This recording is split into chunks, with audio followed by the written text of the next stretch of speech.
He is best known for his swashbuckling style of riding. He is a winner of 2 classic races, the Jamaica Derby, and the Jamaica Oaks. Whenever the going gets tough, that is when this jockey is at his best. Popular reinsman Phillip Parchment shares his lifetime narrative with QuickGallop.com, and its YouTube channel, The Quick Galloper. How did it all start for you, Philip? Tell us where it started for you. Well, actually, I used to live in a place called Grange Lane, where Trinidad Vincent Edwards had a farm. That farm was right behind my house where I live. So I used to venture over there, looking at the horse them. And as well, I'm been able to as a race track over there, where work is horse there. So from there on, I got to love the horses and fell in love with the game. What age are we talking about, Philip? Like early, it's like 8, 9. 8, 9? Yeah. So when would have been the first time you mounted a horse over there? Well, I mounted a horse over there, I think when I was like about 11 years old, 12, going 12. Yeah. And I mean the bug bit then? Bit from there. And actually my brother used to work with him as a groom. Used to groom a horse named Galloper. Right. Yeah. So from there everything used to start. From that stage, Philip, did you take it that this is what you wanted to be? Not actually, because family didn't like the game, mother didn't like the sports, So it wasn't that something that what I was saying. Yes, I was just there for the fun, and the love of the horses then. How did you mix that with school? Because you would have been going to school at the time. Which school was it? I was going to St. Anne's Primary in Kingston. Okay.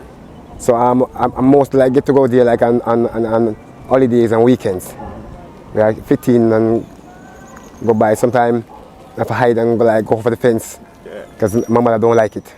Yeah, so. After that school, did you go to another school? Yeah, well, from St. Anne's Primary, I went to Demontown High. Right. Where I finished school at Demontown High. So when did you join the track to say, the stable to say, well then, I'm going to give it a try? When was that? Vincent Edwards moved the stable to track full time. So they wasn't in shut down there more understood as a farm. So I started to follow others going by track. Which I met with a trainer named Adin Williams. Adin Williams. So from there on, I started venturing around Adin Williams' stable, and there on, I started getting 2 of the horses. And my first horse I rode was a horse by the name of Nimrod. For Jedi Williams. And I started from there where he was apprenticing me. Yeah, he was apprenticing me. From there on, Mr. Adin was apprenticing me. So I ride some great horses for him, like, as I said, Nimrod, Mr. Lover, Ebony, Mr. Fantastic, and more. Those are some of the horses that I get on for him. Right, so he Dreddy would have been your apprentice master? Yes, he was my apprentice until he went away abroad in England. That's where I moved back to Mr. Edwards, Vincent Edwards. Okay, so when you got your license, who was the person?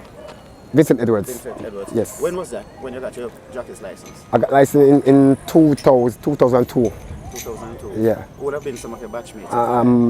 My batchmates was O'Neill Mullins, Dane Nelson, Kerry Robinson, Mark Lee Buchanan, Philip Clonis, and a few more, Douglas Bagadaloo.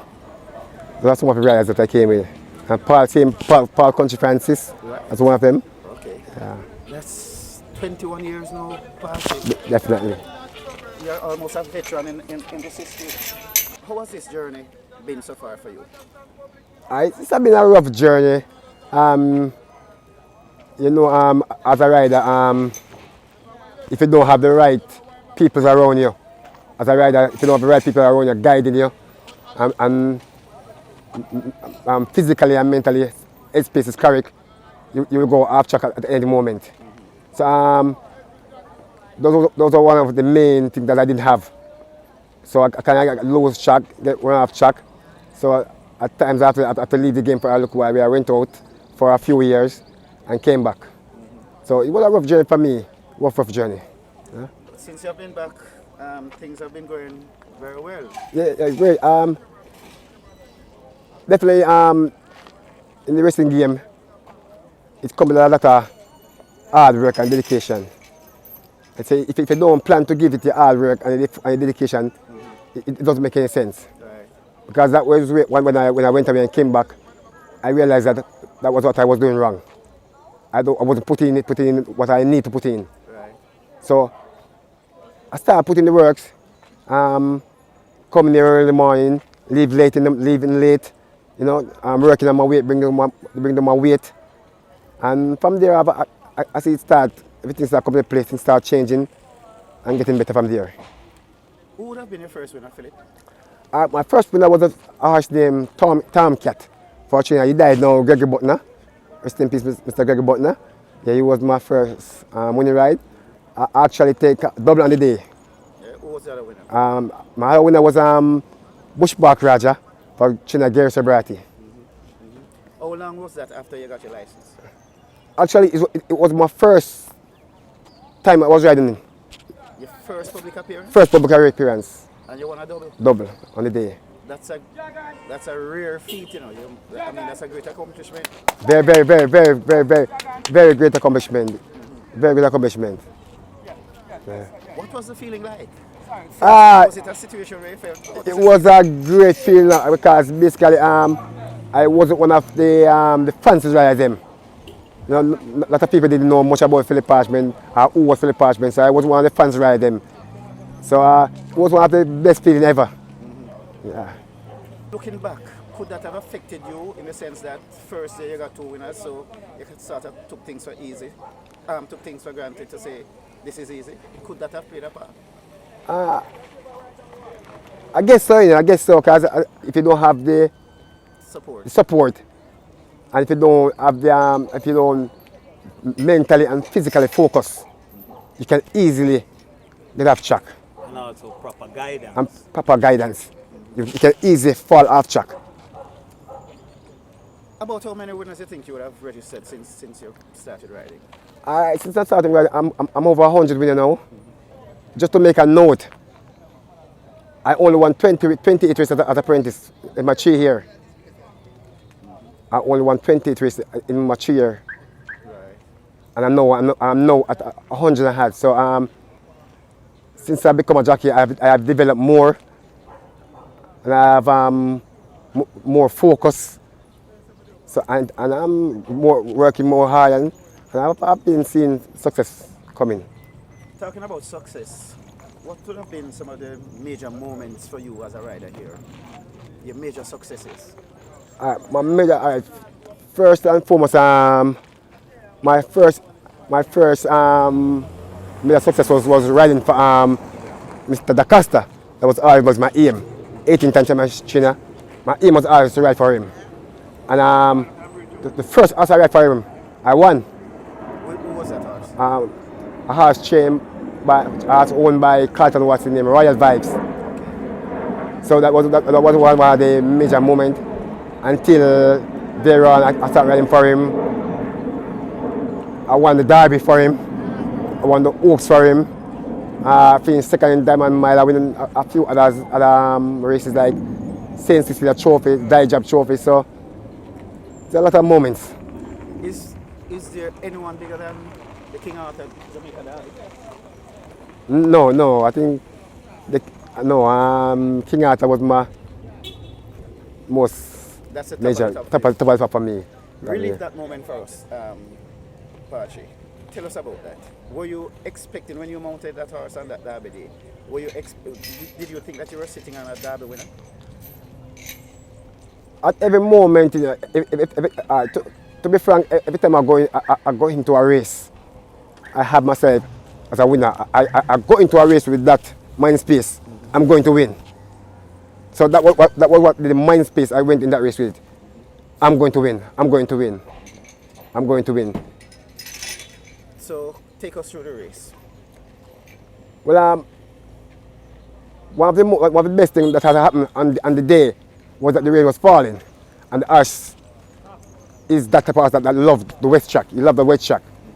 So when the rain started falling, he said that Mr. Doctor came from upstairs and said to me, Mr. Parchment, this is very wonderful. This is wonderful. The rain is falling. The horses love this. This is good. You do the rest. Yeah. During the race, where did you think you had it wrong? From where? What point on it of that very furlong journey? One of my main danger in the race was one of a kind ridden by Danielson. And where I know I won the race is when one of a kind joined me leaving the half mile, and when I asked King to respond well and move away from him, leave him struggling. So from there on, I know that yes, this is the moment. And when you passed that house show, you said what was the first thing that came to mind when you passed that house show in front? I tell you, first thing it was goosebump. I felt goosebump. You wanted to jump off on the I want to go instantly. I want a lot of things I want to do. Yeah, but it was a great feeling. Yeah? Very, very great feeling. And take us to the Prince Annie Oaks victory as well. The Princess Annie victory in the Oaks. I wasn't booked to ride Princess Annie. I wasn't booked to ride Princess Annie, and it was Anthony Thomas was to ride Princess Annie, where he stepped off and says it was going for a better ride, and that's where so that called me in and said, okay, Mr. Parchment, Mr. Thomas won't be riding Princess Annie, so you're aboard. And as they say, the rest is history. And the rest is history. Starter ready. They're off for the Oaks. Casual Drink gets a good start, so too Lady Blue. Formal Fashion is moving fluently early. I Am the One now beginning to come through, wanting that lead as they pass us for the first time, and it's Formal Fashion who sprints into the front. I Am the One chasing. Lady Blue is settled down on the rail to cut the corner as they go into that clubhouse turn. Wing's Choice is toward the inside, along with Simi now. Black River overtakes them. Princess Ava tracks these, then Princess Annie in the brown cap. Casual Drink and Reggae Gone Grammy toward the back, and last of all, it's the grey Envisaged.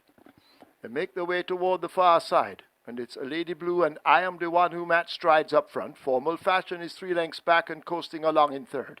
Wing's Choice a further 3 lengths back ahead of Simi now, occupying the rail. Black River on the outside of Princess Ava as the field begins to string out. Reggae Gone Grammy is further back, just in front of Princess Annie. Envisage the grey race is up next, and Casual Drink is last. The strung out field make the way toward the final 5, and I Am the One now kicks and gets that lead. Lady Blue left a length and a half back in second. A gap of 6 to Formal Fashion, 5 more to Wing's Choice. Then Simi now and Princess Ava teaming up in behind.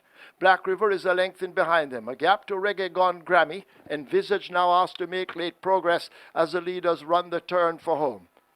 Princess Annie is under a ride but going nowhere, and Casual Drink hopeless at the moment as the Oaks field arrive at the final 3. It's I Am the One. She won the Guineas and she now leads as they make their way passing the final 5/16. Lady Blue in hot pursuit. It's I Am the One. Lady Blue now asked to come for her as they turn for home in the Guineas. It's I Am the One. Lady Blue right there in second. Switch to the outside over on the rail. That's Princess Ava. They drift past the 3/16. I Am the One drifting off a true line. Lady Blue switched toward the far side with Princess Ava. Princess Annie now begins to run on against the rail. I Am the One running on tired legs. Here on the far side is Princess Annie now. This could be an upset. Princess Annie comes away to win the Oaks over Princess Ava. I Am the One, Lady Blue. In your time here, is it fair to say King Arthur is the best horse you have ridden? Is it, or? From my point of view, yes. Because you have to say about a lot of horses. I've rode other horses on the track, not in races. Because I've been on many great horses. I tell you, Lover who won the first two, who first won 2 Derby in 1 year. I've rode as a Lover and exercise as an exercise rider. You know, I've been on She's a Monitor a couple of times. I've rode a few nice horses. But for me, on the racing style, King Arthur was the best. Yeah. And in your time here, who would have been the best horse you see race? Whether you ride it, yes or no? Well, to be honest, I can't say anything to compare with She's a Monitor. Not yet. Why? What was so special about her, in your view? What makes her special? She's a filly, and she was able to beat the colts, and she was able to go to take them on going long, and even the sprint races. So that what makes her a special horse. During your time here, Philip, as a rider, who would have been some of the jockeys who would have inspired you? I want to say, first and foremost, I want to say a big thanks to Jockey Shane Ellis, anywhere he is now. And Mr. Shane Ellis has been one of my biggest motivation. Mr. Shane Ellis has been one of my biggest motivation. He's always there for me. I always have my back, always tell me, Parchment, you need to do this, you need to practice this, and you need to get this done. The length are too short, you need to go down a hole, and so forth and so forth. So Mr. Shane Ellis was one of my major backbone, was helped me a lot going forward as a jockey. Yeah. Going forward into 2023 and beyond, what are the aims of Phillip Parchment? Well, the aim is to get some more rides, see how much race I can win before. You know, there's gonna be a time when you got to say, yeah, let's put it aside. My time is up for finish now. So my aim now is to get to a couple more wins, maybe 300, 400 winners. If it comes for me to take on championship, if it comes, I would love that opportunity. Parchment also mentioned the other trainers who have assisted and significantly influenced his career. Trainer Donovan Plummer, Tyrone Prince is like a father. Lots of guidance. He sit with me in the morning and talk with me and tell me don't do that, and you need to do that, and you need to step up on that, and to train Tyrone Prince. Philip Elliott, he is one to be praised for that vigorous left hand stick. Yeah, he is the one who mentored me the most, getting this left hand stick into perfection, Mr. Philip Elliott.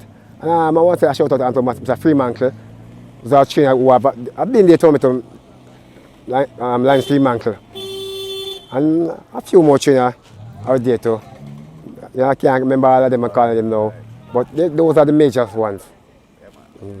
Thank you, Philip, and we wish you all the best going forward. Thank you very much. Thank you for watching another video produced by the team from QuickGallop.com, YouTube channel, The Quick Galloper. Please stay on the channel for more enlightening videos on those involved in local horse racing. Please like, subscribe, and press the notification bell.